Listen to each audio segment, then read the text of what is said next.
Gaining access to technology is a lot like a car because it really does give me a framework to think about teaching my kids positive skills and navigating it in smart, healthy ways. And I think some of my suggestions would be to make sure that our kids are being creators, not just consumers. You're listening to the smartsocial.com podcast. I'm your host, Josh Ochs. This is our District Talk segment where we interview district leaders to learn how they're keeping students safe on social media so those students can someday shine online. Now, let's get back to the interview. Hi, I'm Lacy Chaffee. I am the parent of 5 kids in Mesa Public Schools. My kids are 17 to 7, so I have one in high school, one in middle school, and 3 in elementary school. In 2020, I started a parent organization group called Arizona Parents for Successful Schools on Facebook to help parents navigate the stress of online schooling during COVID closures. And then I'm also part of Mesa Parents Council, where we have one parent from each school. We meet together to just talk about district issues and the different things that our kids in our community are facing. It's so great to have you here today, Lacy. And what a hero you are to many of us listening right now with 5 children between the ages of 7 to 17. Absolutely incredible. Let's dive into the really important stuff around the kids.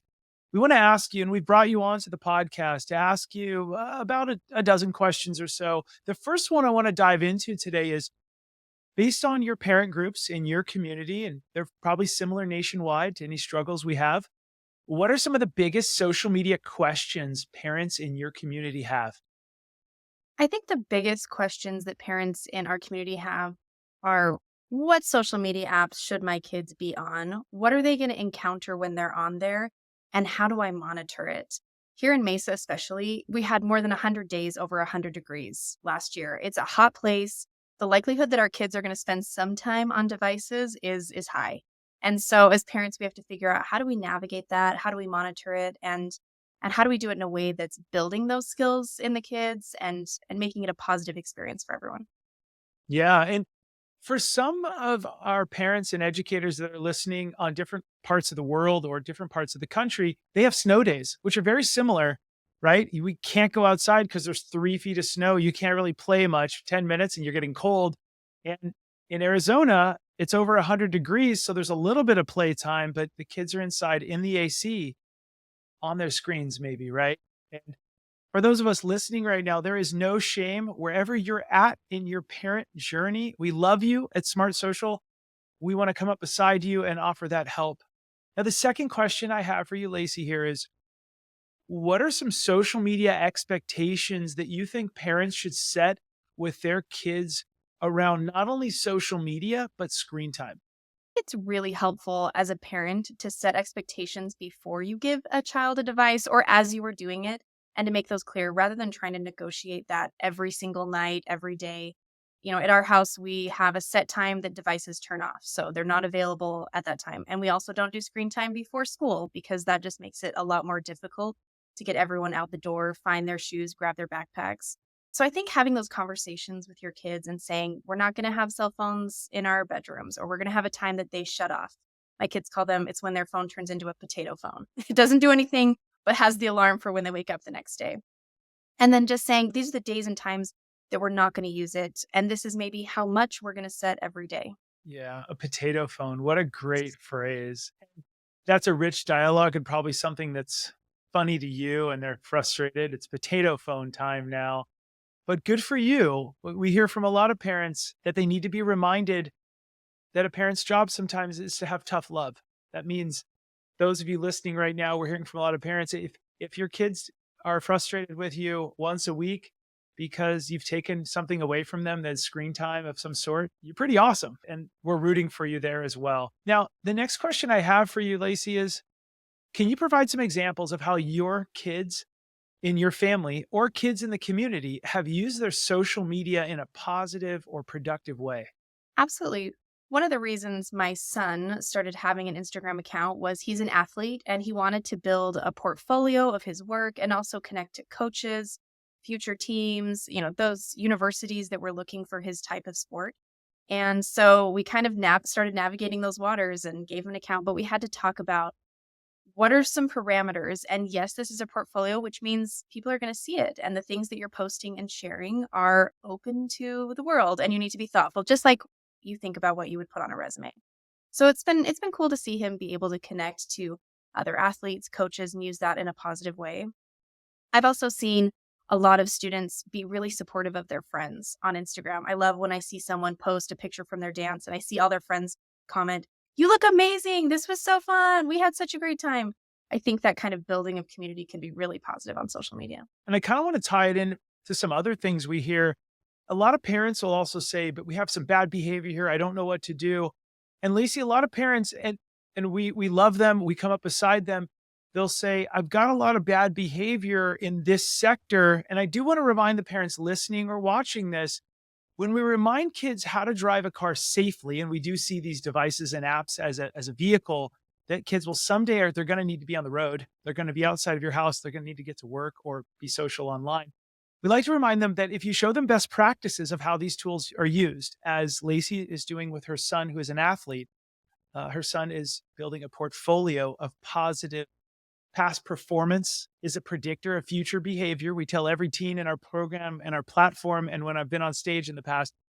And what I love that Lacey's doing is saying, look, we're starting to impress colleges, future employers, sports teams, coaches. And so any of you that have some behavioral issues where you're frustrated with the downside of social media, do consider, and this isn't too much advice, it's just a menu you could order from if you ever want to. What are the best practices online? How do we show students the positive way of using them? And then maybe they all of a sudden self-correct and are limiting some of that screen time. Once again, a dialogue you can have with your family. But Lacey, I love where you're going with your son. Now, what would your suggestions be for other parents, Lacey, to encourage their kids to use technology in a positive way, not just in the classroom, but also at home?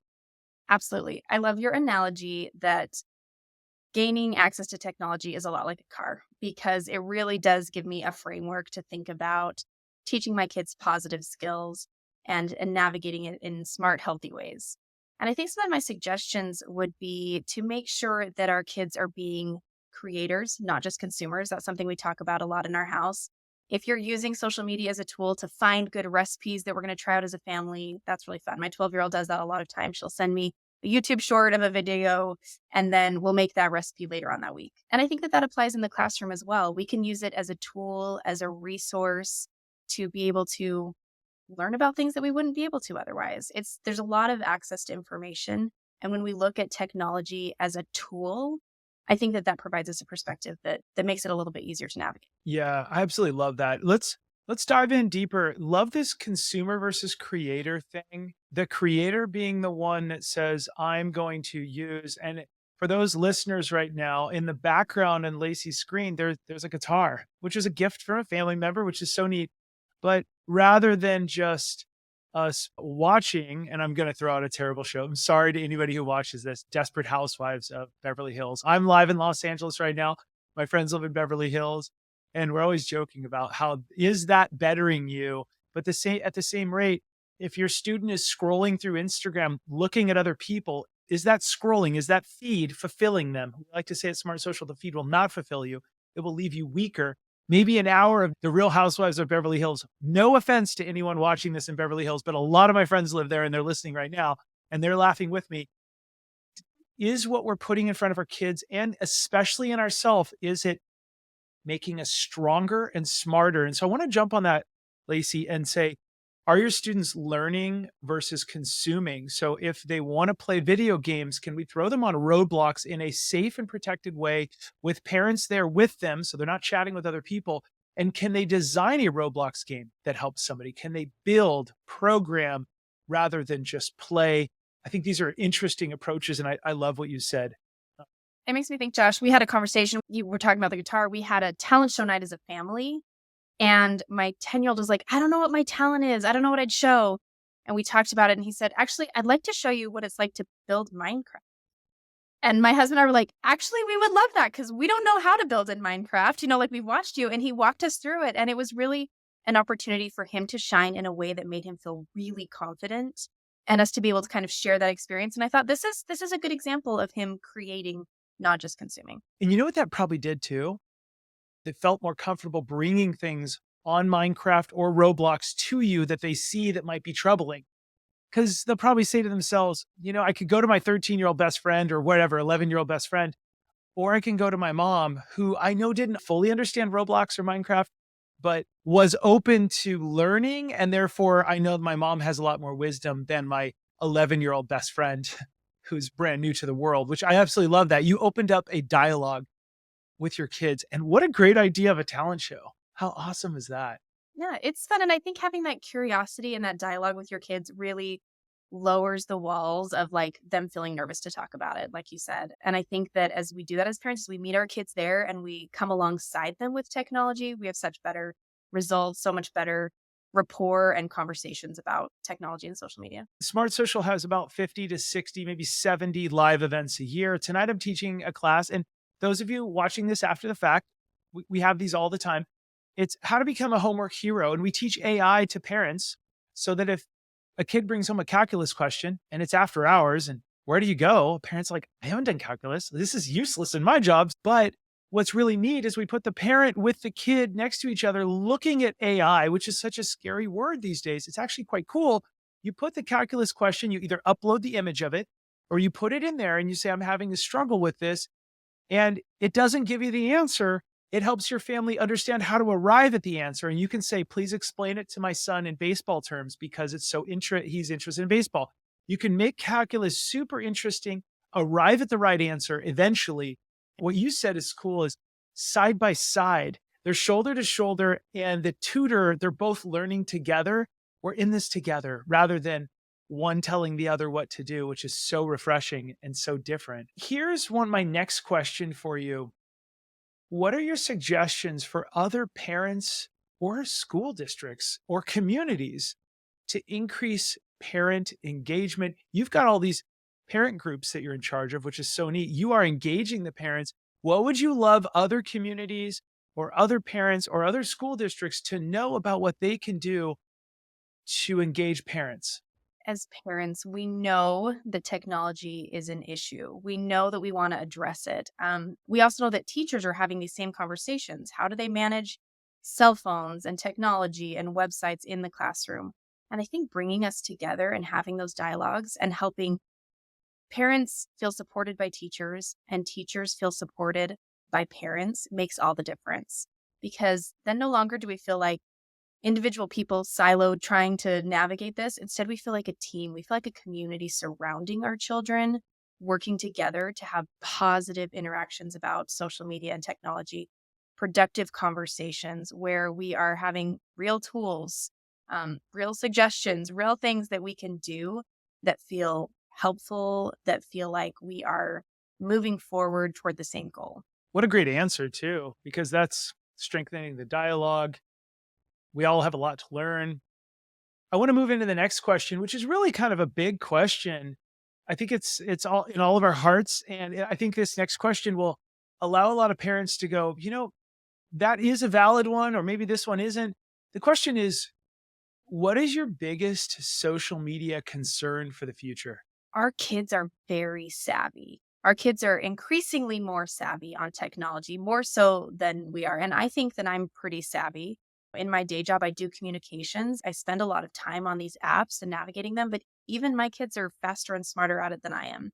So, this idea that parents are always going to stay like one step ahead of it, I don't know if that's possible anymore. And that feels a little scary as a parent to feel like my kids, this comes so naturally to them. How do I stay engaged with this? And so, I think for me, it comes down to having those conversations because my kids are going to be smart about it. And so if they always feel that they can come to me, if they feel like the adults in their lives are curious and on the same team as them, I think it lessens that fear a little bit. It's easy as Yeah. a parent to feel like it's a lot to learn. It's a lot to keep learning and the apps continue growing and changing and there's always something new on the market. So well said. Now, let's dive into a brand new hot topic, which is AI and Chat GPT. For those of you parents or educators listening right now, smartsocial.com does have live events every week where we bring you up to speed on how you can use it as a parent, how you can use it as a tutor, because parents are tutors on homework sometimes, and also how you can use it in your career. We've even seen on my podcast. We've had 100 superintendents of school districts. They're writing a lot of their parent letters. I mean, it's absolutely fascinating. And students can use it to learn better grammar, to brainstorm, and so on. But let's dive in, Lacy, for you. How do you suggest parents approach AI tools like ChatGPT? AI is really going to change the way that education looks because it is a hugely powerful tool, much like the calculator changed the way that we managed math. And I remember teachers saying, "You're never going to have a calculator in your pocket." And now we have like the entire internet. Yeah, all of it. I think it's going to be much the same way with AI, where it was like, you need to know how to write a 5 paragraph essay. Well, now ChatGPT can write a 5 paragraph essay on To Kill a Mockingbird in 30 seconds. So I think it comes down to, again, learning to use technology as a tool. We need to be having conversations about the ethics of it. And we need to be partnering parents and teachers together to use it in smart ways. You can use ChatGPT to write outlines.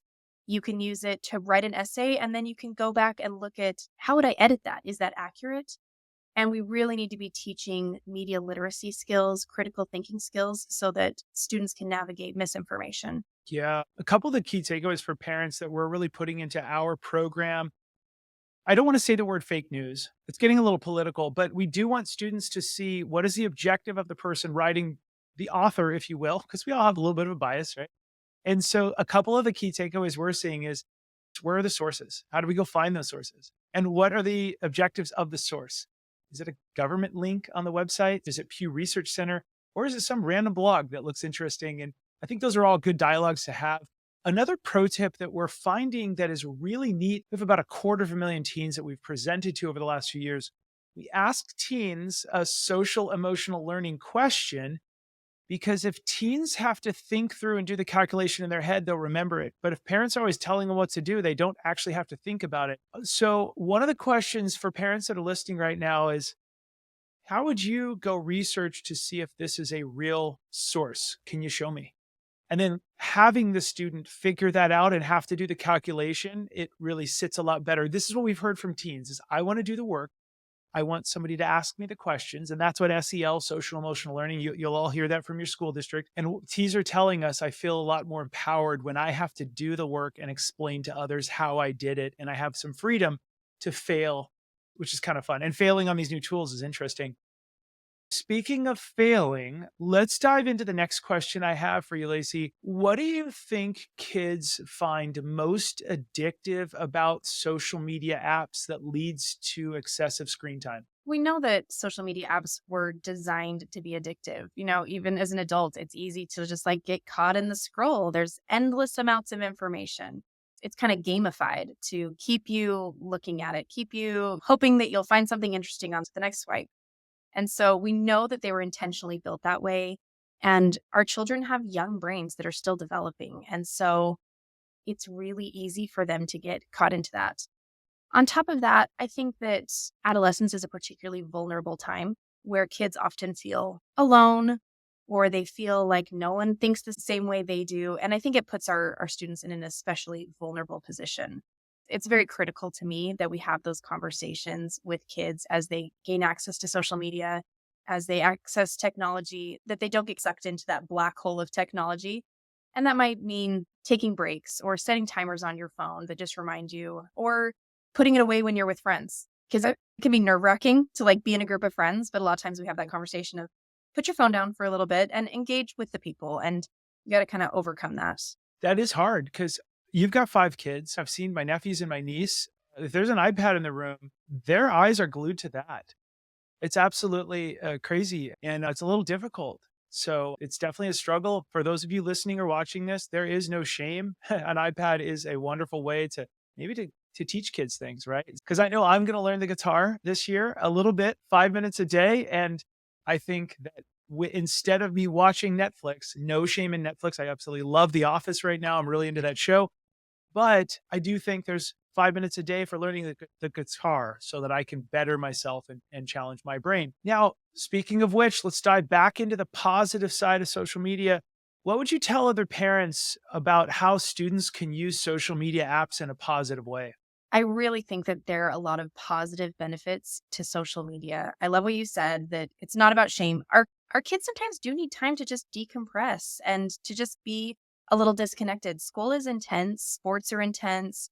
Our kids are experiencing high levels of burnout. It's okay to just let them enjoy and veg. We all enjoy sitting in bed and watching a Netflix show and just kind of turning our brain off. I don't think there's anything wrong with that in moderation for sure.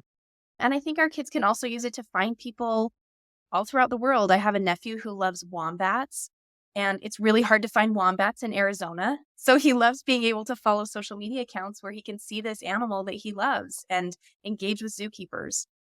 So it really gives our kids an opportunity to experience perspectives beyond their own little community. It really opens them up to the world. With parental engagement, teacher engagement, that can be a really beautiful, amazing thing. Absolutely. Once again, too much screen time. We're going to dive back into our last two questions I have for you. How do you see excessive screen time on social media apps eventually impacting kids? We're seeing this even in our community here where students are spending too long on screens. They're taking them to bed, they're staying up till 2 or 3 a.m. in the morning. They're coming to school then groggy and tired and irritable. A lot more bullying happens in those hours, in those late night hours. And so I think that excessive screen time can really lead to negative behaviors. And that's why it's really important that we have tools that we work together as a community to make sure that these students are supported. There are vulnerable students who are on technology, and without guidance, it can be a really dangerous place. Yeah, and for those of you parents and educators listening right now, we do get a lot of questions from parents. One of the biggest questions is, do I have the right to have the passcode to my kid's phone? I'm going to pause for just a second, tell you an analogy that we have. If you were to give your 16-year-old child a car, like a beat up old car that they get to first drive to go to school or work and back and forth for their summer job or something, I always like to ask parents, do you think you have the right to have an extra set of keys because you bought that car for your kids? And they always go, yeah, of course. Do you think you have the right and maybe even the obligation to check the trunk every once in a while to see if one of their friends put something illegal back there or something dangerous? Yeah, of course, of course. Well, when you buy your kids this Ferrari that is an iPhone or an Android that costs $1,000, do you think that this, just like a car, could maybe hurt another child, another family, or your family's reputation and damage? Oh, absolutely. Well, just like a vehicle, you have bought this. It definitely impacts the community, yourself, others, and it is a trunk full of things that you need to know who your kids are talking to. So if any of you parents are out there and you're looking for somebody to nudge you, we're not telling you what to do. We're just merely offering you an option, a menu you can look at and say, maybe that's the right fit for me. You have our back. We do suggest that some of this tough parenting, no matter where you're at, what area in life you're in, knowing that kids pass, having a rich dialogue with them, and really having discussions about what about this, what about that, and letting the kid answer might be an interesting approach that you might consider. So, my last question for you, Lacey, what would you recommend parents to help teens regulate that screen time that we're talking about on social media apps? As a parent, I can tell you I do not do it perfectly. And I think giving yourself some grace as a parent and knowing that you're learning it, your children are learning, just like anything you do in parenting, this is a growing experience. And I also know that my kids are going to make some mistakes along the way, and so am I. So we're going to be really kind and give each other grace on this journey. Some things that we do in our house that work are we set limits on apps so that just like they have to budget their money, they have to budget their time on Minecraft or Instagram. When that time's out, it's out. And we also set some guidelines up front so that they know when they can use those devices and they know that they're going to shut off at a certain time and devices are done for the night. And a lot of those things consistently help prevent a lot of arguments in our home. It's still a negotiation. It's still something that as they get older, we have to say, are you going to have access to this app or not? Or what is that going to look like? But I think having an open dialogue and helping them know we're here alongside them and that we're both learning, that goes a long way to making it a positive interaction and making it something that feels like a joint effort instead of just handing them a phone, sending them off to figure it out, or saying, you can't have any of this. Eventually, you have to figure it out. I feel like we've kind of got the training wheels on right now where they're just learning a little bit at a time at an age that's appropriate for them. Yeah, it's such a great point. You made so many great points. And And I like the approach also where you're saying, hey, we're humble and we're all learning this together. Nobody has any of the answers. It sounds like you're also having that dialogue with your kids. Getting feedback from kids is awesome. For those of you parents that are listening, saying, I keep telling them not to do this. I don't know why they're not doing that.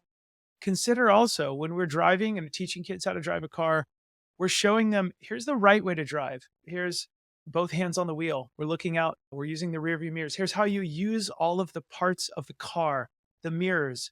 Here's how you make sure your friends are strapped in safely. Before we get started, we all put our seatbelt on. Here's what a speed limit is.